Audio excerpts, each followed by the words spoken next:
Number 2, Roman Reigns, the big dog. He came back and beat The Fiend and Braun Strowman in a triple threat at Payback last year. That was his 5th world title. He beat Edge and Daniel Bryan, stacked them on top of each other at WrestleMania. He's killed Kevin Owens, beat the brace off him pretty much every time they fought. Cesaro, great match. Yep, had a great match with Cesaro. Essentially retired Daniel Bryan from WWE. In what might have been that's a top 5 Roman match. He beat Drew McIntyre last year, and he's run roughshod. They've like the big reign that we always said was coming. Oh, this is it, right? Except here. he's a heel. Yeah, the big run for the top guy in the company for a returning cancer survivor trying to be as a heel. This company can fuck up a cup of coffee. Like they fuck up Daniel Bryan, fuck up Roman Reigns, and then they both have their runs coming back as heels, not as baby faces. Becky Lynch coming back as being the top baby faces company in since Daniel Bryan, the most over baby face since Daniel Bryan, comes back as a heel immediately. No legs. Like there's no weight underneath that shit. At least Roman. There was an article on Deadspin I read about it. It was really good.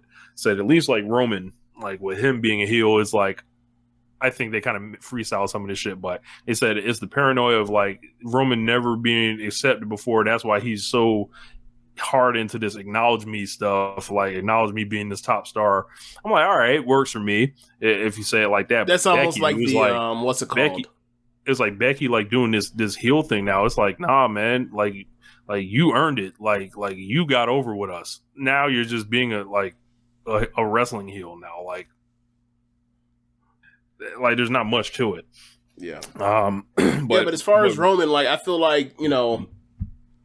his matches are hit and miss, but when they do hit, they are some of the best matches of his career. Absolutely. I think that he gets himself in trouble when he does too much of the monologue or rest hold or that kind of stuff. But by the time a lot of these matches, a lot of Daniel Bryan stuff, the Cesaro stuff, these are some of his best matches of his career. So I think I probably would say this was the best run of his career outside of maybe the 2016 stuff where he was doing a lot of cool stuff with AJ Styles and Seth. But yeah, I mean, I would say given the history of what PWI is, he's someone that merited being at top 2. Yeah. And essentially he, I think, only got beat by the formula that the number 1 guy put together, which was fucking genius if you think about it. But number 1, Kenny Omega, the combo of being a world champion in 3 companies, that's kind of the cheat code, and that's going to help him a lot come award season as well. I think he's a shoo-in for Flair Thez, has an outside shot at most outstanding if he keeps it up. If the G1 kind of doesn't go the way we think it can go. Well, I mean, with Ospreay gone, I mean, the only 2 real threats would be Shingo Ibushi, and Ishii. Yep. The normal 3 best wrestlers in the fucking thing, or the last couple of years anyway. So yeah. So he beat Jon Moxley for the AEW World Title at Winter is Coming. He drew a big rating on that. Beat Rich Swann for the Impact Title. Defended the AAA belt against Laredo Kid in Triple Mania last year. Retained the AEW title in a 3-way against Pac and Orange Cassidy. Won the Exploding Barbed Wire Death Match. And had a great match with Jungle Boy on TV. Ray Phoenix. He's quite frankly been incredible. Yeah. And the people that even have opportunity to even match him match wise, they're not going to be in promotions that are going to get that kind of visibility to even win it. Shuri, Tam, Mayu, Takumi Iroha, Takumi, she started so late after she blew out her knee, but the people that could actually possibly catch her, no one, I don't even know where Mayu finished last year. And Mayu should have been in the top 3 or 4 for that thing. Yeah, and I think what's been really notable about Kenny is in comparison to Roman is Roman Reigns feels like he's really got no challengers or anyone that's even like, and Nobody's a threat whatsoever. Nobody's the threat, and I think a lot of people are kind of evaluating Roman Reigns' title reign wrong. Like, I think they are all concerned with who's going to beat Roman when there ain't nobody. That's not the objective here. No. Like, the objective is like you're riding with Roman Reigns like through the roster. And that's also a thing of like, because you hear about how slow this all is evolving with his cousins, and you're kind of like, do people just feel like this is better than it's ever been for Roman, so they're afraid to say that, like, yeah, this is kind of like needs to speed up? Because like what's one, like, obviously everybody feels like what's next or whatever else, because everybody is fantasy booking in their mind. But like when people constantly press this like who's next to take it off of him, it's kind of like, well, does that mean that y'all are over this already? Yeah, y'all gotta tell me. Because the thing for me is like, I watch him once a month. I normally enjoy the shit out of his matches. So like, keep from my perspective, like when people talk about how they're sick of Drew, I'm like, I can't fucking fathom what the fuck y'all are watching on these these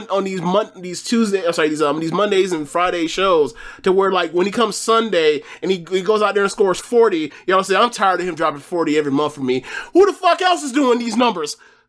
Right. You want the Miz? I was gonna say, like, you want Almas? What's wrong with you? In comparison to Roman's dominance, like, and him being that, like, Kenny's a completely different kind of heel champion with Callus and everything like that, where it's like more about elevating people, like whether it's your Jungle Boys, your young guys, being in the ring with Dante Martin or something like that, like selling for them and making them look credible and still maintaining your own credibility, and then, you know, doing what we did with Christian in both of those matches. It's just like, and it also I think Kenny's degree of difficulty is like way more, like he's covering more bases than just be dominant. Yeah. And I think it's also another part is like the promotion, the relationship with the fans and the promotion. Like, you could tell Roman to go out there and, you know, do some of the stuff he did with Bryan, where like you give him alibi, you give him some bail of like, all right, he had him tapped out, but you know, his back was turned or whatever else, that kind of stuff. Like, give the fans actual hope that like there's someone that's actually going to come along and supplant that dude. But like we know what it is with this company. Like, this is the run, like we mentioned. Like and there's no shame in that. Like, he's your top guy, so push him like he's your top guy. But like, don't. But no one that is honestly watching this thing like he's getting X, Y, or Z over. It's not. This is like he's having some of his best.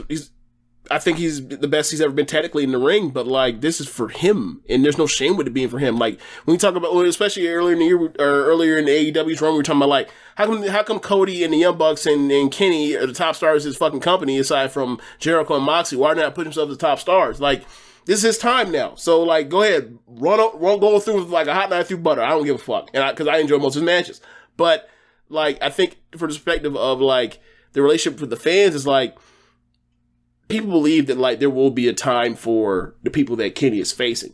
Nobody really believes that there's a time for like people for the Daniel Bryans, the Edges, the Cesaros, the Kevin Owens, like that. Those people aren't going to become. That don't exist. There's nothing. There's nothing to look forward to. Like, the only real glimmer of hope was just fucking went to Raw and became champion there. They're not going to face each other until it's time for the exhibition in November. So it's like, okay. Yeah.